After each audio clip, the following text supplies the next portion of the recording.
Alrighty. So this week, we are talking about Comedy Central's Ugly Americans, which ran from 2010 to 2012. It had 2 seasons for a total of 31 episodes before being canceled due to, I guess, mixed reception. Yeah, I can see that. And ratings. Well, yeah. Well, yeah, because ratings, because people were mixed. Yeah, because it was... Yeah, I mean, it helped out. It helped it out a lot that it was following Futurama, but Yeah, anyway. That's how we watched it. Yeah, I mean that shit is real. It works. The pilot actually aired May 2009. Oh, really? But the show didn't air until October 2010. Yeah. Yeah, because I think I remember, hearing about it, a while ago. That's when I started hearing references to newer stuff, I was like, wait, when did the show come out? And, yeah. Yeah, it's a very topical show. I was flashing back to my high school years. Well, I think the second season was more topical. I think. Well, or maybe, I don't know, maybe I just noticed newer shit in the second season. Yeah, I think you're right. Yeah. So, let's give the premise, and then I want to talk about what we all thought about it, because I had seen the most of the show out of the three of us. You guys basically had to watch all of it this week. Yeah, I half and half. I watched almost the first season and then the rest of it. So one season and then another season. I had seen 5 episodes of the second season. All right. This show is about a social worker named Mark Lilly who lives in Manhattan, and he works at the fictitious Department of Integration, which is all about about teaching immigrants about the culture of New York so they can more easily become fully integrated citizens. And also, handling their paperwork and getting them jobs and, actual social worker shit. Yeah. Now, the twist is that this is a world in which demons and monsters and zomboids and vampires and all these crazy creatures exist and coexist inside New York City. And we never really go outside of New York very often, but it's kind of... We go to Jersey. That was hilarious. We go to Jersey, but it seems like New York City is unique in that it's one of the few places where you have humans and creatures living in harmony together. Quote-unquote harmony. Yeah. It's New York. Relative stability. Yeah. I love all the New York allegories and puns. Yeah, that's honestly because I was I didn't dig it as much as you guys, I guess, but I was like, why is that? And I went, oh wait, it's a bunch of fucking New York jokes. All right, I get it. Yeah, I'm actually going to jump ahead a bit. I meant to talk about this. There's some subtext to this show, and one of those subtexts is that it is I would say, slight exaggeration of how difficult it is to live in New York City. Yeah, I mean, I love New York City. I think it's a gorgeous, lively, super cultured, super interesting, very fun city. But it's also an uninhabitable nightmare wasteland. It is impossible to live in New York City, despite what 8 million people might say to you. Everybody's just they were tourists and they got lost. They're not actually living here. Oh God. Living in New York is like living in a Mad Max apocalypse where everybody's bartering gasoline and cigarettes. Okay. I mean, sure, you're probably going to have to roommate with 4 other people well into your 30s, but, it's not that bad. I don't know, that sounds pretty bad. Yeah, so in this show, the guy's roommate is a zombie. He's dating this crazy demon. His boss is this other demon. His coworker is this shitty wizard.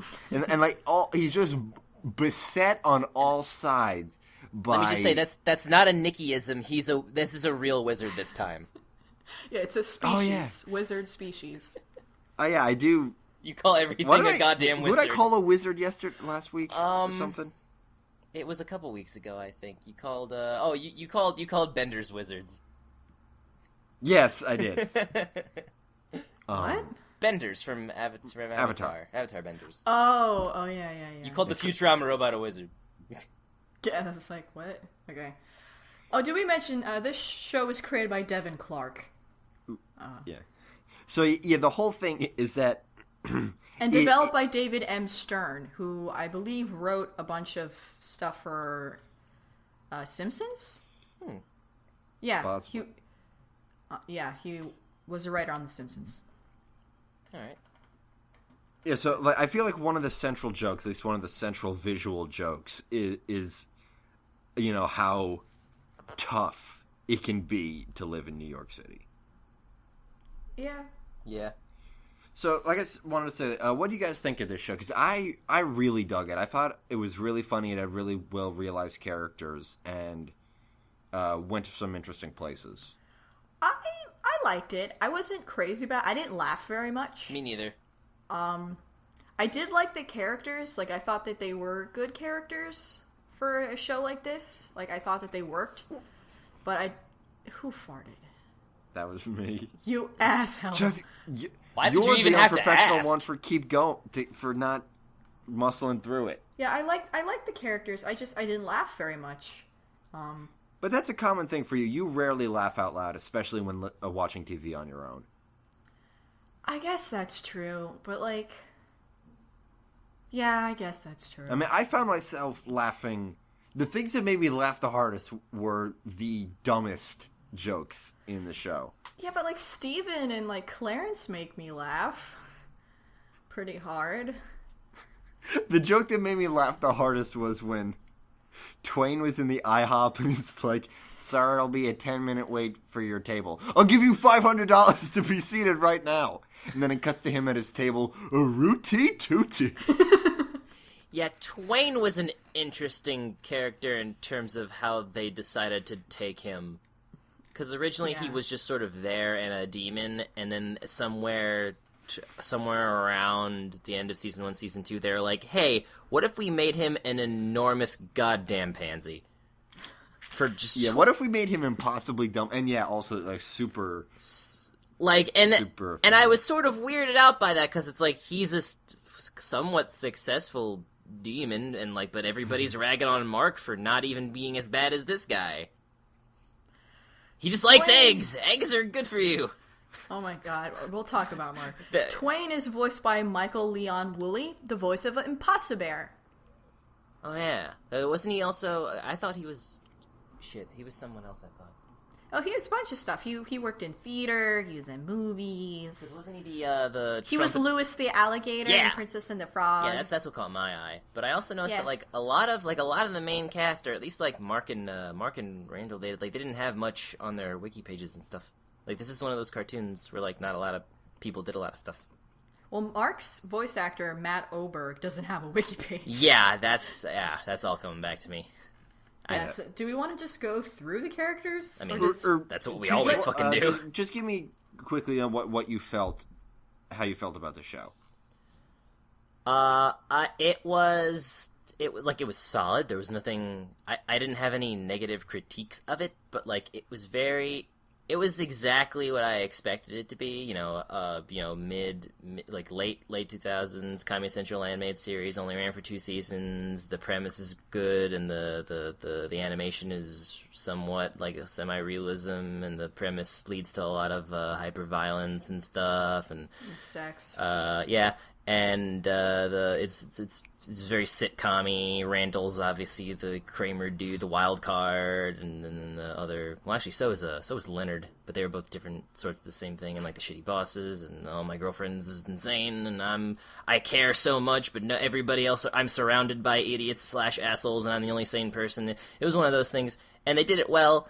Season 2 was definitely an improvement. I found myself laughing a bit more in Season 2, but then it was it was over, and I feel like they probably would have nailed it if they gave him one more season. Yeah, I feel like they were just about to get it, but I guess it wasn't fast enough. Yeah, Season 2 is a lot more, I suppose you could say, unhinged. Yeah. Yeah. And that's how shows usually go, because they're still trying to find their footing, but unfortunately, like, with the way shit is, you gotta... Shows almost have to be accidentally successful these days, Otherwise, they just get immediately fucking cut because nobody wants to waste any money because, we're gonna blame all our problems on piracy. Yeah. Yeah. Yeah, so let's go through the characters. Because I do think that's probably one of the stronger parts of the show. Yeah, really strongly written and performed characters. And the art style I want to mention, it's got a stark, like, flatness to it. Yeah. And it vaguely resembles the EC comics of the 1950s, like, the Vault of Horror stuff. Oh, yeah. Yeah, I can see that now. Which is kind of cool. Yeah, I can see that now. Yeah. And this show was based on a web series that Devin Clark, the creator, did called 5 On with Alan Whiter. And it basically had a lot of the same characters, but they had different names and like different personalities. But it was like the same designs. Oh. So yeah, some facts. Trivia. And so we got Mark Lilly, who works at the Social Services Division of the Department of Integration. He's terrible at his job. God, he's an awful social worker. I don't like Mark. I mean, like, everybody, like, now that you say that, I'm realizing it, but, like, literally no one on this show is good at their job. Well, yeah, but, like... And no one on this show is really good at anything. But everybody else knows that. Yeah. He thinks he's super great. He's not. No. Yeah, like, and this actually, I do want to bring this up. This brings me to, like, the other piece of subtext about the show that I feel like the whole everybody is monsters thing helps to magnify. Is that, ostensibly the Department of Integration is a government agency that is meant to help the underprivileged. And it fundamentally doesn't work. Yep. At all. The show starts out with them cutting, just slashing the social services budget down to, like, two people. Yep. And to make more room for law enforcement. So right from the beginning, the government has much more interest in criminalizing the underprivileged than they have in extending their privilege. And just everything about it, like Mark certainly has a passion for helping people. He certainly, like, truly does want to help people. He does truly care. I think. But the system is built in such a way that even if he was good at his job, He's not. It's just not possible to really make that kind of difference. Because you got to go through so much bureaucracy and all this government bullshit. And it really does strain the life out of you. I think it's implied that Leonard used to care. And now he just can't. Yeah, maybe. I don't know. Yes, He's 500 years old. He always kind of seemed to be a shithead, though. Yeah, I think he's just a shithead.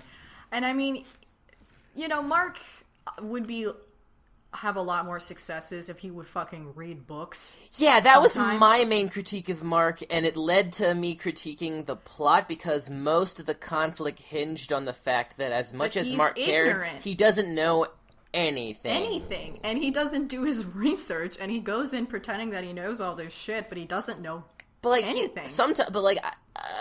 Part of me is like, is it a flaw of Mark or is it a flaw of the writing? Because sometimes he knows stuff. Sometimes he can give a whole PowerPoint presentation and show a film and know things. But then the other half of the time he's like, what do you mean demons aren't nice?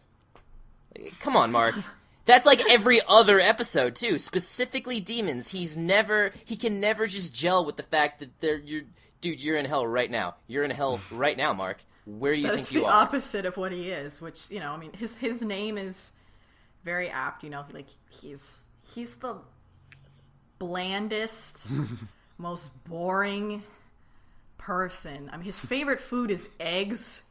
Whose favorite food is eggs? And his favorite egg dish is just a mountain of eggs made with, like... No, it's egg dogs. He makes scrambled eggs and puts it in a hot dog. Oh, I was referring to the egg Kano. Oh, the egg Kano. I mean, that's fun, at least. Or my favorite line regarding the eggs is that, like, Randall says, what's that delicious smell? Oh, that must be my favorite egg, my famous eggs. The secret ingredient is pepper. I know, every time someone gives him food, he's like, needs pepper. Oh, yeah. And he always makes eggs, it's always scrambled eggs, too. He doesn't even make eggs in different ways. Well, I mean, you don't mess with perfection. There's so many things you can do with an egg. I mean, everybody likes eggs, except for our sister. Our sister. But it's not your favorite food. Yeah. This is a real sticking point for Nina. The more it went on, the more I was like, you know what, Mark? Go fuck yourself. This isn't a bad thing, but I've noticed this. It's like, if Nina doesn't like a character, that's gonna be her main sticking point. It's like, I just fucking hate them so much. Like Who else did I hate? I'm trying to remember. I mean, Marcus is... I don't hate him, because there was parts where I really liked him. Yeah. Like, I like him and I don't like him. I mean, he's a person, I guess, was... and that's how it goes. I was ultimately neutral about Mark. Because, I saw him... I couldn't really... For as solid as the writing and performances was, I feel like the characters themselves took way too long to be more than what their single couple sentence descriptions were in the show Bible. You know, they were very going through the motions. Like, it felt like I was watching a cartoon I already saw, even though I hadn't seen it before, because I just knew all the beats. I mean, I think the performances is what really stood out. Oh, yeah. Whoever Matt Oberg is, he really did make Mark work. Yeah. It's a very he was able to get so bland of a voice, and yet it's very unique. Like, he has a voice. It's like, I want to listen to this voice. I want to hear you talk about eggs and sharing. Or your intro and outro bits, which I did really like. Those little lessons. Today we learned... Yeah, it's like I was watching the fucking Wonder Years or something. Well, Mark Lilly probably would love the Wonder Years. Because he has really bad tastes. He loves John Cusack movies. And Tyler Perry movies. Oh, God. Like, he was just, when they went on that whole, simultaneous, listing all the shit that's great about Tyler Perry, and most of it had to do with, black culture, and I'm like, how would either of you know that? Well, that's sort of Mark in a nutshell. He doesn't really know about other cultures as much as he says he cares about people. Yeah, it's like he read the first 3 sentences on the Culture's Wikipedia page and went, right, I got this. Let's do it. Do you have anything to say about Mark, Nikki? Do you want to defend Mark? No, I think what you guys said about it, him as a person, is absolutely true. I just think as a character, he's pretty fun because of these failings. The way that he's so simultaneously gung-ho about what he believes in, but in a way that only a boring man can. Mm-hmm. Yeah. I guess, I liked everything this show was doing. I guess I wanted it, for as surface level, whoa, there's so much, crazy shit going down, I would want them to crank it up to 11 in terms of, what the characters are and, how they're fleshed out and what they do. Yeah. It's I feel like it needed to be relentless. Yeah. If you have a premise like that, fucking go ham. Go big or go home. Yeah. Yeah, I kind of get what they were going for in making it sort of dry, especially in the beginning about, making this whole thing super mundane because, again, it's a government job. Yeah. And sort of highlighting the hopelessness of the notion of trying to enact real personal social change through a government job. Mm-hmm. I think for thematic purposes that works, but as I don't know if I mentioned this, but definitely in season 2, they really the idea of helping people as a social worker became less of a central theme of the show, and it became sort of set dressing that gave him an opportunity to meet all these freaks and weirdos. Yeah. Yeah. Because, I mean, how far can you go if the system doesn't work? I mean, unless you want to do, some serious drama thing, but, this is supposed to be fun. And honestly, it is weird because New York, even without crazy monsters, is not a boring place. No. There's a lot of freaks here, even though they're human. There's always something to talk about when you go home that day. Yeah, and look at this fucker I met at work. Well, because even the human characters are monstrous and ridiculous. Randall is no different as a zombie than he was as a human, and the whole reason he became a zombie was only because he knew a chick who liked zombies, as a fetish. Yeah. So, that right there, it's it's definitely subtext. I like Randall. Randall was probably the funniest to Oh, me. obviously. He was designed to be the funniest. He was hilarious. And his delivery was great, and, like, he wasn't like, I'm wacky roommate, but he had, like, this weird subdued madness to him. Yeah. I really liked him. He was voiced by Kurt Metzger. Yeah. Has he done anything notable? I don't think so.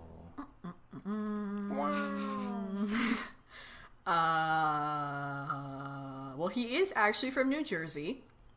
All right. He was a semifinalist on Last Comic Standing. Oh, was He he? performed on Showtime's White Boys in the Hood. He appeared on The Late Late Show with Craig Ferguson. So he's a stand-up. Yeah. I can see that. Yeah.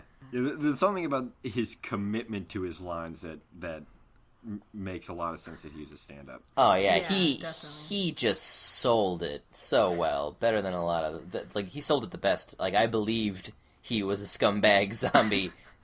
He's a sex addict. Yeah, Crazy. like but like for how much ridiculousness and just not sense making this show does in terms of like all the monsters and shit. I was a little confused as to why no one was questioning that one episode that his penis was apparently conscious.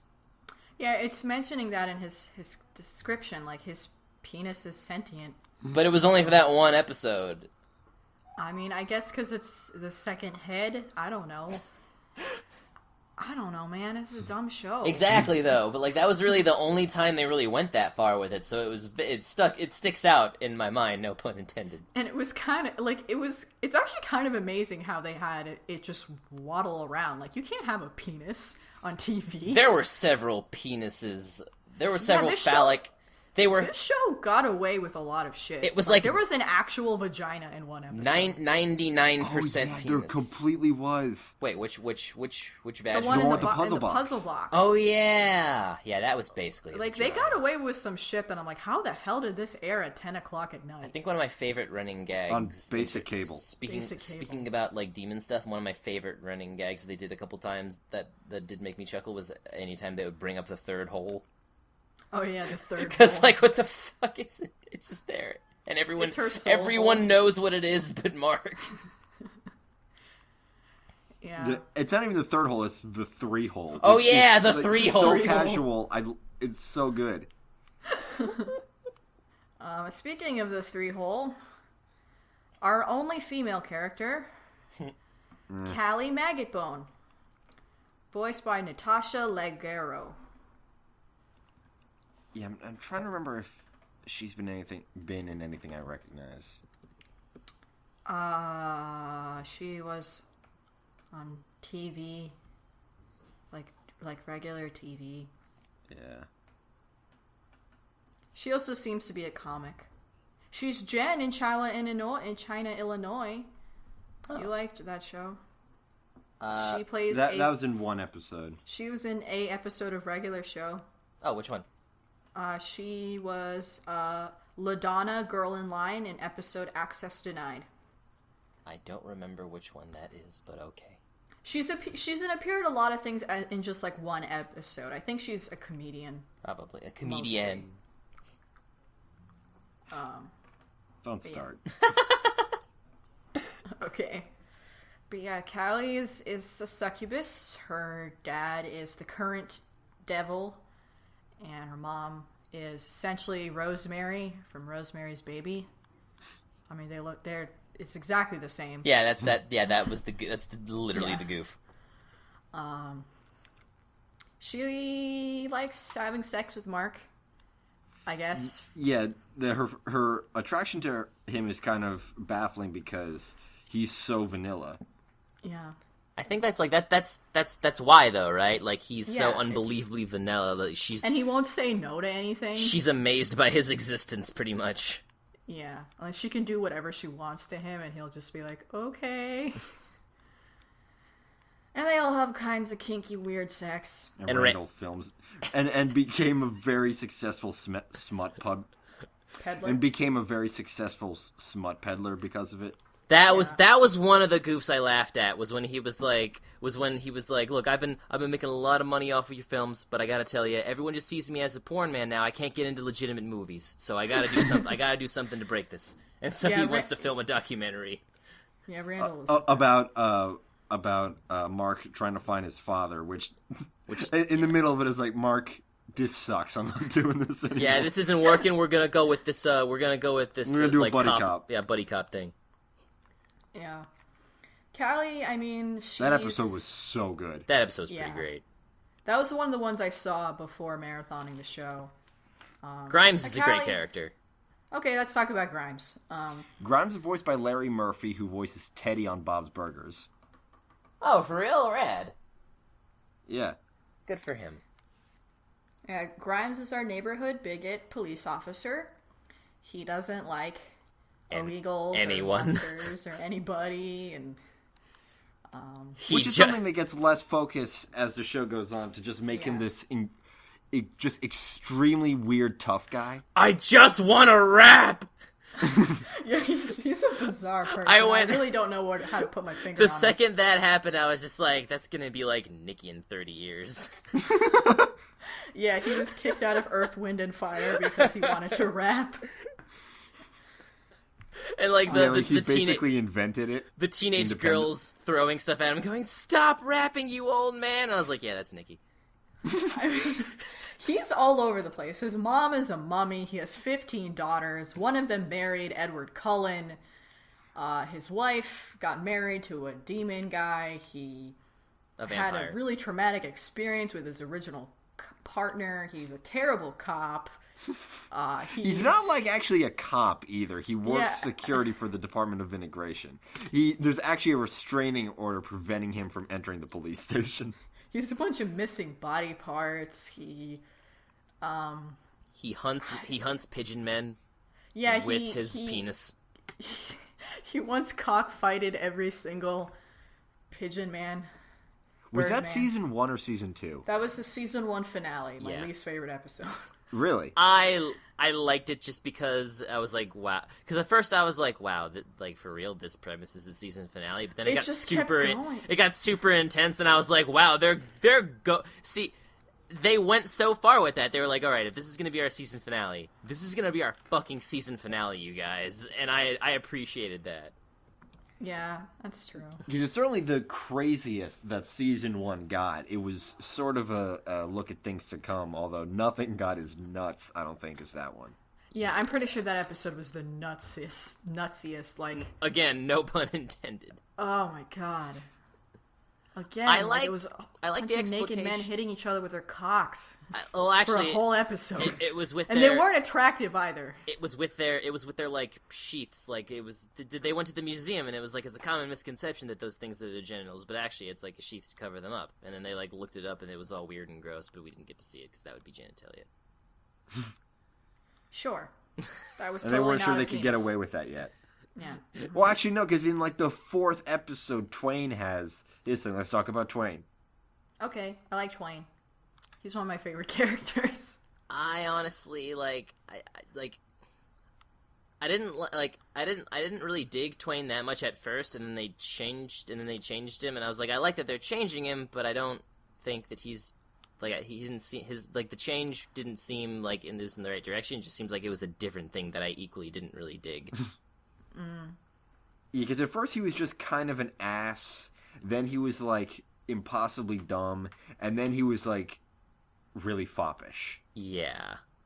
And it always felt like all 3 of those I felt like they did good things with them, but it always felt kind of incongruous. When they I don't think they knew what to do with Twain, but I guess they needed him, so they just rolled with it. Yeah. I mean, they used him a lot. Yeah. And I mean, Michael Leon is awesome. Like, the voice was great. Oh yeah, the voice is fantastic. But yeah, he just bounced all over the place. It was really hard to, again, another character where you're like, I don't even know what your motivation is anymore. Yeah, it changed a lot. I suppose in a way the show worked really good episodically. You know, you could pick up who the characters were, or at least who they needed them to be for the time in each episode. But once you analyze it as a whole, it's like, this shit was pretty inconsistent. Yeah, I'm wondering how tight the writing team was, because sometimes it felt like entire episodes were being written and proofread and sent into production without checking to see if tonally they meshed. Yeah, and there were some retcons and such, like with Callie's birth was like totally retconned. And several rules about like demon shit. I can't remember anything specific, but I feel like there were inconsistencies. Yeah, there was a lot of inconsistencies. I got confused. Yeah. Do we want to talk about Wizard Man? Leonard might have been my favorite, actually. I really like what they did with Leonard. I liked Leonard. Mostly because he didn't, like, half the time he didn't want to be involved, the other half of the time he was the driving force behind everything. He was voiced by Randy Perlson. Yeah, so often he just had a B plot that was completely removed from the A plot. I think like there was that episode where like he became God King of some Polynesian island. No, God King of Da Nang in Vietnam. Yeah, it was reference to Apocalypse Now. Yeah, Heart of Darkness. Yeah, the same episode he became a tuna canner, addicted to spray paint, and then became a god. And then also at one point, the clone Mark scares him away, and he goes off to live his dream of being a matador. Yeah. But then for some reason, finding out that it wasn't actually the real Mark, like, crushed his motivation to do it, and he ran out, and he got gored. That goring scene was insane. Yeah, it was accurate. Yeah. I just love in the ending, like, moral thing, he just has a sawn-off shotgun behind the cape. It's like, fuck this. And he has his brother, Christ Angel. Oh, yeah. I forgot about that. One of these days I'll get sick of parodies of douchebag magicians, but it hasn't happened yet. No, hopefully never. Well, I mean, I don't think we'll get sick of them, but magicians aren't a thing anymore, so we're just not going to see any. Well, the only magicians that are a thing anymore are these douchebags. I mean, but I don't even see them around anymore, though. Honestly, That's true. I don't either. Yeah, magic stopped being a thing. And then his Harry Potter little apprentice, his son. Oh, yeah. But, like, didn't they already have a Harry Potter joke character who showed up a couple times in the early first season? Kid Wizard, or Kizzard. Yeah, the Kizzard. And then, because I was like, isn't that just the Kizzard? But it was like, oh, no, wait, it's not. Okay, alright. Every wizard boy is Harry Potter in this universe. Yep. And unlike Billy and Mandy, which had the excuse of being in mid-2000s, this didn't, but here we are. Yeah. Yeah, there was a lot of pop culture references that I don't think worked. One that I think did work is that there's a flashback to Mark moving in with Randall. And in order to show that it was in 2010, Mark is just wearing a shirt that just says Hot Tub Time Machine. Oh, yeah! I remember that. Yeah. But, like, the Gandalf wizard was heavy-handed, and, like... Yeah. The Twilight episode was, like, okay. I do, like... I mean, that was topical at the time, but still. Well, like, what I appreciated aspects of that Twilight episode, because obviously my expectations weren't met. Like, the episode I was expecting them to do, they didn't do. It was different. That's true. Yeah, actually, that's true. The idea that, Mark rules, whatever not Edward's name was, to actually be the perfect boyfriend instead of the douchebag that everybody expects that character parody archetype to be. That was a different way to do it. Yeah. Yeah. Although I didn't appreciate how all of them just shut up the Bella character as often as possible. Like, nobody wanted to hear her talk, and I was like, that's kind of mean. She's just a dumb teenager. Yeah. And then Justin Bieber was there. Dustin Lieber. That was a good episode, though, because then Grimes just completely stole the show.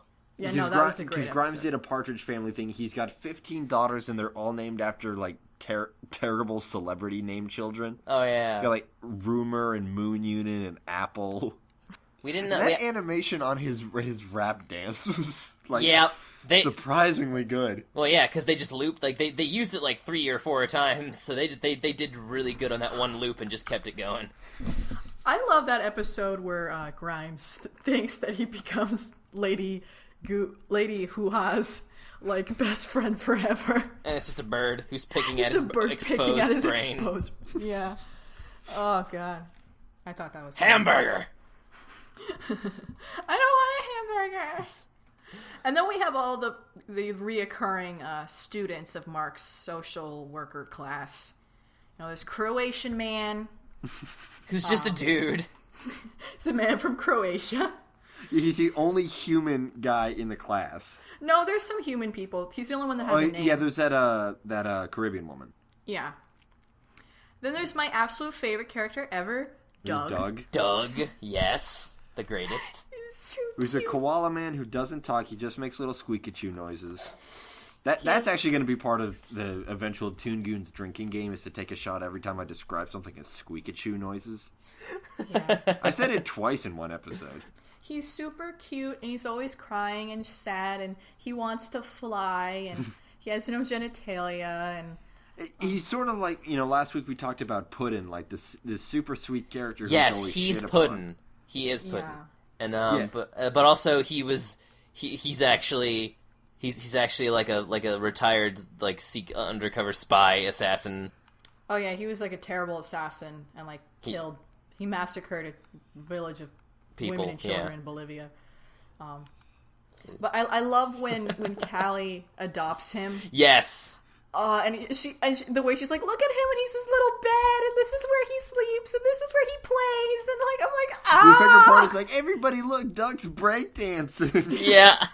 I love that so much. It wasn't even that. It was like everybody look, Doug's trying to break dance. I think that wording. He's wearing his pajamas and a sideways baseball cap on his little footsie, and he's so happy too. Like it's like the happiest, the only time he's ever been happy. And I just wanted to cry. It was so beautiful. Because his normal life is basically Magilla Gorilla, but without the shenanigans. He's just in a storefront window in a pet store all day, running in a wheel. Yeah, he can't get a job because he's a Mark koala. Isn't very good at getting them jobs. I really like the Great Brain because he's just such an asshole. Oh, yeah, great brain for like best like minor character. He's great, and like because again. I didn't expect him to be great, because he was just like a brain joke at first, but then for some reason he just came out of nowhere being a jackass for the second half of the show. Yeah, like he never put up with Mark's shit, like he always called him out and stuff. He was also voiced by Randy Perlstein, who also voiced Eric the robot. I was about to say Eric the robot's also great. I love that one Great Brain line where the one with where his wife shows up and is like, "Are you two talking telepathically?" Oh yeah. Oh yeah, that's a good bit. It really seems like you're talking telepathically, so I won't hear you. And it's like he has to shout everything because he's the Great Brain. That's a cartoon. That's a cartoon rule people don't know about. If you have a brain that talks, it's got to shout. It's got to project. Yeah, Futurama did that. Yeah. And then there's Toby, the fish man. Oh, and voiced by, I think, comedian Pete Holmes. Yep. And Martin, the two-headed worm creature. Yeah, they were just kind of there. Fascinating species. Too legit. 3 buttocks. That was one of the goofs I laughed at. Like I think it was the very first episode when he asked Mark if there were any toilets available, and like I forget in Manhattan with accommodated for 3 buttocks, and he was like, I know for a fact that like that this one and that one are 3 buttocks. There's a Wendy's on the Upper East Side. Yeah, yeah. You want to shit? You gotta go to Wendy's. So I mean, I guess synergy. You know, we never actually talked that much about Callie or whatever. Oh yeah, Callie. She's an important character. Yeah, I did like her. I liked her too. Yeah, I mean, she's this crazy sex demon from hell, but her main problems is that her dad is constantly trying to force her. Again, there's all this crazy monster shit, and the season 1 plots especially are so mundane. Her main problem is that her dad is trying to force her to succeed him in his job, and she has no interest in that. And again, like, that's one of the things, like, that's been done a shit ton. So I didn't, like, Callie is a good character, but she wasn't really doing anything I hadn't seen before. Yeah, it was just transposed into a new context. The absurdity of being, like, the Queen of Hell thing. Except for my favorite episode from Season 2, Mark loves Dick. Is that your favorite episode too? I was going to say that's my favorite episode too. Once again, so this is the second. Like, wait, I don't even know. I forget. Oh no, because it's the second season. It was Archer that did the Bob's Burgers reference, but this episode was like basically an Archer reference. Yeah. Kinda. Not it was H. John Benjamin as a spy. Explicit. But it was like, hey, she's turning into a man who is a spy, and we've got this dialogue. H. John Benjamin should probably do it. Because again, like, the show felt older than it was, so I was like, wait a minute. I was like, did Archer already come out at this point? And I was like, oh shit, yeah, it did. Yep. Yeah, Archer had been out for a while. So when Mark loves Dick, Callie wants to become the ambassador to Atlantis.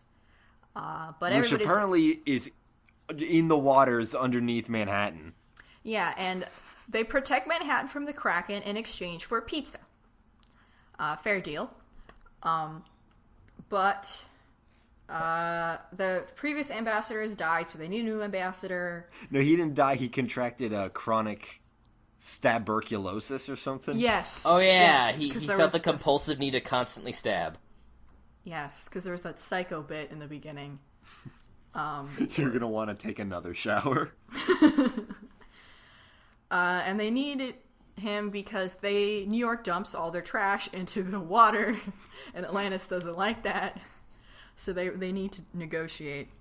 And Callie wants to become the ambassador, but they're like, you can't do it, you're a woman. And then Mark's all like, I can't believe it. I am a feminist, and I can't believe they treated you this way, and blah, blah, blah, blah, blah, blah. And Callie's like, yeah, whatever. So she gets a sex change and becomes like a hunk. And, is like, but Mark, I'm still in love with... They do the whole trans romance story thing. It was just that, I actually liked that episode just because I thought it was going to be a lot, like, worsely handled than it was. Yeah, I was, constantly like, oh, dear. But then, honestly, like, when H. John Benjamin showed up, I was like, okay, so this will at least be watchable because H. John Benjamin's here. But then it got better, and I was like, this is actually super good, because the twist is, the reason that Callie couldn't get the job as a woman, Atlantis is super gay. Exclusively gay. Apparently women can't sustain the water pressure or some bullcrap it's some kind of you need testosterone to survive it. Yeah. So they're like, we're not gay, it's just you fuck what's there. Yeah. And it's all like Roman, and there's togas and sandals and like explicit hotness. Mark legitimately straddled a nude man and massaged his buttocks on camera. Yeah. Like, flat out. It didn't cut. You didn't see, like, his arms going below the camera. That was second ass base. Yeah, there was a lot of fan service in that episode. If you would call that man fan service. Well, not that man. I mean, like, Dick's butt. Oh, did we mention that Callie changed her name to Dick? She's like, I thought it was hilarious. It is hilarious. Well, I could have named myself Cock. Cock isn't even a name. Well, technically, it's Richard. Dick. And, obviously, Dick still likes Mark, and Mark's all like, but penis. And man, does Dick have a giant junk. Yep, a giant junk. Like, it's like, if I'm going to do this, I'm, go big or go home. So I got the whole block. Like, the bulge in the spy suit was hilarious. Because, like, they had this, like, the fan service thing where, he's, like, doing the sexy crawling through the lasers and, like, zooming out on his butt and stuff. But, like, that bulge almost ruined it for me because I'm like, it's just too much. Like, and then at the end of the episode, she still had it, and I was like, yes, good. Yep. Yeah, and it really capitalizes on, I think, a true thing about homophobia is that the one of the leading causes of homophobia in men is an irrational fear of anal sex. Also misogyny. No, that's absolutely a big part of it, but there's also the fear of anal sex. You know, dudes being afraid of being around gay guys because they're afraid they're gonna... Because they're afraid of being the woman because of misogyny. That's true, too. I'm just saying guys also are afraid of having their butts split open. Yeah. And me calling it that's probably not helping. I wouldn't say it's that... Like, it's... I understand why it's rational to them, but the only reason it's irrational is because, like, you just don't know how to have butt sex right. That's all it is. There's a right way to do these things, guys, and once you get the hang of it, it's pretty all right. Toon Goons endorses... It's all right. It's not great, I mean... I mean, like, I don't know if that's your thing. It could just not be your thing, but, you know, there's the P-spot, bro. It's real. We're flipping the penetration coin. Oh, yeah, I love that. Yeah, my favorite reaction was, like, because and again, another reason I wish it got more seasons, because they had a couple running gags that I wanted to see more of, like the man club. Oh, yeah. Like, that was just there for no reason, and it was like, they brought it up one other time. He told them their problem. There's like, I don't understand. Like, what's like that? Wow, what more, Mark? That's so insensitive of you. Yeah, they were all up on his ass. They're like, how are you guys not with me? And it's like, no, it's all about the body with you, isn't it? Like, that was the only time I was on Mark's side, and I'm like, well, if you're not attracted to the person, then what the fuck do you want him to do? But see, that's the goof. What's funny is if you compare it to the other episode with the man club, like, in this one they're getting on Mark's case for not being attracted to Callie's new body, and in the last one, the man club meeting was about Callie giving him a free pass to have an open relationship, and all of them wanting to have sex with Callie. Yeah. So they're full of shit. Well, they were like, that's not a problem. Everybody's like, okay, maybe the continuity makes more sense if you take everybody's motivation and just interpret it as just disagree with Mark. Yeah, no, that's what I'm saying is that yeah. You know, absolutely Randall's motivation is to give Mark an undeserved hard time. Or maybe not always undeserved. He needs Randall. Yeah. In his life. Yeah. There was an episode about that. Yep. I thought I was going to be the girl in this scenario, but I don't care. Yay! Yeah, that's like, again, like that's something I've seen a million times, but I do have a soft spot for domestic marriage. Like, not like fake marriage, they're like roommate marriage, essentially. Those gags are always the best. And I mean, I do like how the show ended with Mark and Callie getting engaged to be engaged. Yeah, that was so great because fuck so people real. Who do that. Well, it's real though. Like, it is. You're not gonna buy a ring for it, but there's a lot of people who live together and like, look, I mean, I want to be with you forever, but like, I don't want to think about. But marriage is like a thing, and we don't have money, and we'll just keep living together and doing what we do, and one day we'll get married, maybe, possibly, probably. I work with a woman who's like, yeah, we're basically waiting until we get that letter in the mail that says we're common law married, because we've been living together forever, but we both work at grocery stores, so we can't afford to be married. Yeah, like I have a friend that is two friends that are a couple. Who've been together. That is two people. Who've been together forever, and they're totally going to get married, but they're like, they're not ready yet, like money and stuff and things and whatever. But we're not going to leave each other. Yeah, and that's but the like idea a very of making modern thing. Yeah, but the idea of making it this ceremony thing and that absurdity was great. Sitting here talking about all the gags with you guys, like this show is sitting a lot better with me in retrospect. As I was watching it, I was just like, how many more episodes do I have of this? This show, it's so okay. It was probably because I was marathoning it. Yeah, it's not a show that deserves marathoning. We just have to because it's our job. If you live in New York or have lived in New York, you'll like it because there are enough New York jokes, like, about stuff. Just so many little things, like I can't even. If there's one thing I've learned from years of watching television is shows about how hilarious New York is very much a subgenre of media. Yeah. And they're almost always pretty great. Like, Zombieland is essentially Williamsburg. Like when he went to the apartment and it was all shit, but it was $5,000 a month because it's rustic. And the landlord was like, "Rent's $5,000 a month. Never call me." Yeah.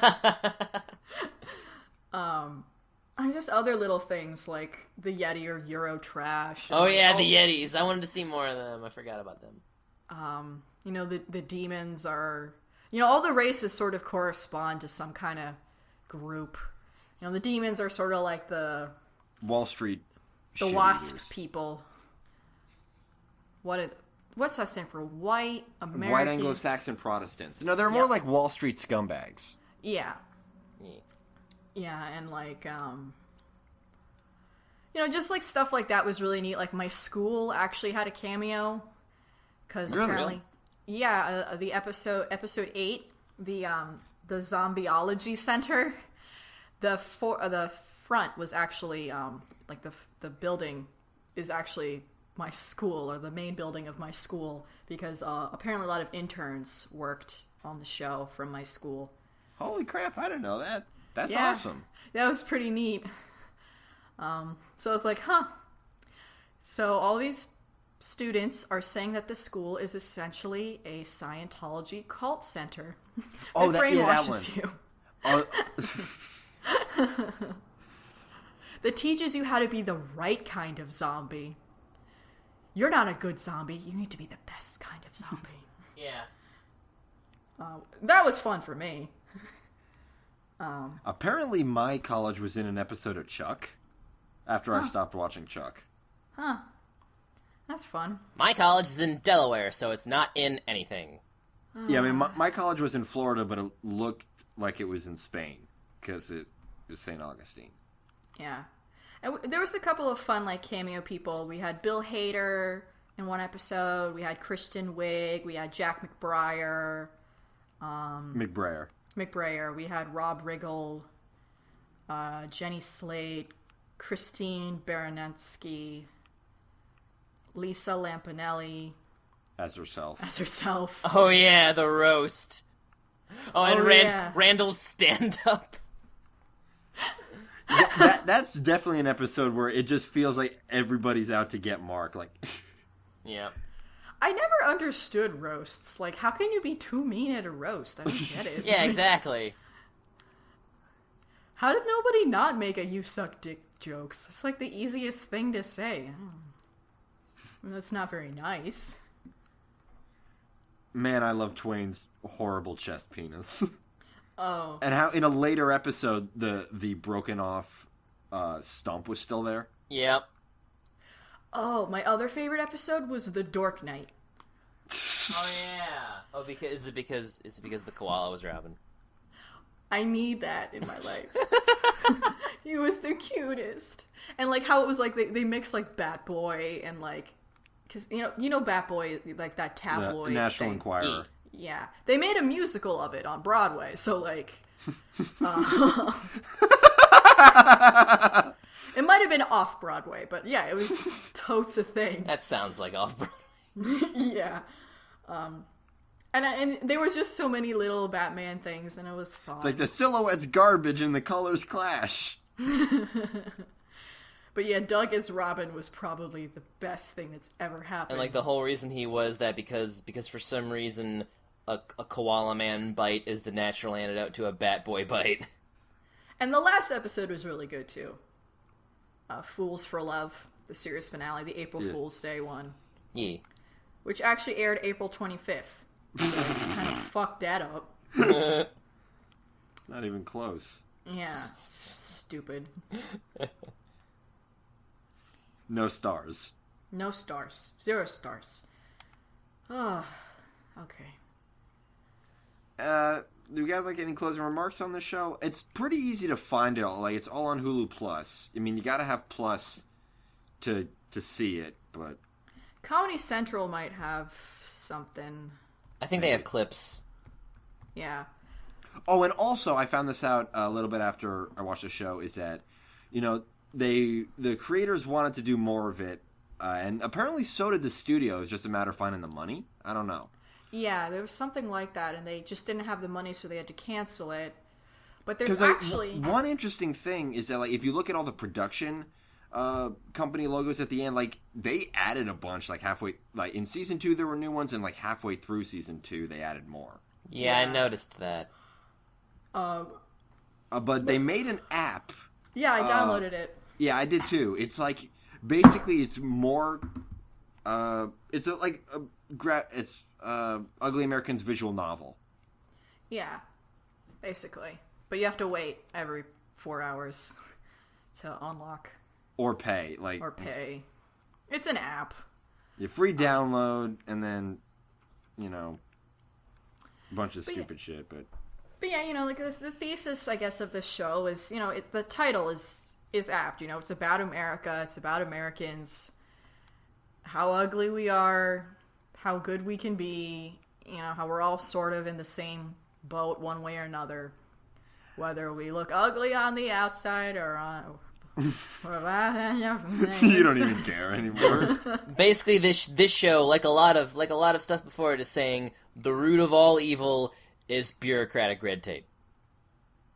Yeah, that's basically the main thesis of the show. Is like the main conflict is we can't get any fucking thing done because nobody knows how to do their job and no one cares. And we have to spend 67% of the budget on birthday parties. Yes. That Goose Kevin shit was really funny. Yeah, Goose Kevin. That's Goose Kevin to you. But there was one of the last episodes. Twain has a arsonist fire ant crawl inside his body, and they got to go after him. And I remember seeing a post on Tumblr last week that's like in Western cartoons, the episode where they go inside somebody's body is like the answer to the anime trope of the beach episode. Yeah, the Amazing Journey. It's a trope. Yeah, the Amazing Journey parody. I mean, Rick and Morty did it. Have any other shows that we've covered done it? I know Rick and Morty did it in like the second episode. That we've covered? I don't think Scooby-Doo Zim did it. Zim did it. Fairly Odd Parents did it. We didn't cover Zim. No, yeah, but it's in our wheelhouse. Fairly Odd Parents did it. Magic School Bus did it at least twice. I played that video game. The computer ROM. CD-ROM. Oh, God. Billy and Mandy didn't. Amazingly. But yeah, so many fucking things do it. Teen Titans Go did it. Yeah. Futurama's done it, right? Yeah. Yes. Yeah, when they went into with Fry's worms. Because he ate a gas station egg sandwich. Oh, dear. That's the one with the and then The Simpsons did it for a Treehouse of Horror one. The Simpsons referenced Attack on Titan in this year's Treehouse of Horror. Yeah, also One Piece. I saw that. Also Naruto. Yeah, well, it was One Piece, Naruto. I forget I think the dog was just like a regular anime dragon, or that might have specifically been like the Spirited Away. No, it was from Spirited Away. Yeah, okay, it was Haku Dragon, and then Marge was from Bleach. And then Maggie was Squeaky Chew. I saw Homeowner's like, oh, is that Jin from Samurai Champloo? And everybody in the chat's like, no, dumbass, it's One Piece. Well, because the giveaway is because the two giveaways were the green hair and the fact that he had 3 swords. Only Zoro is stupid enough to use 3 swords. The third one goes in his mouth. Okay, I think we're done here. Watch One Piece. Yeah, Tooch does like streams most nights of him streaming One Piece. You can find that on his Tumblr, miketooch.tumblr.com. Yes. Woo.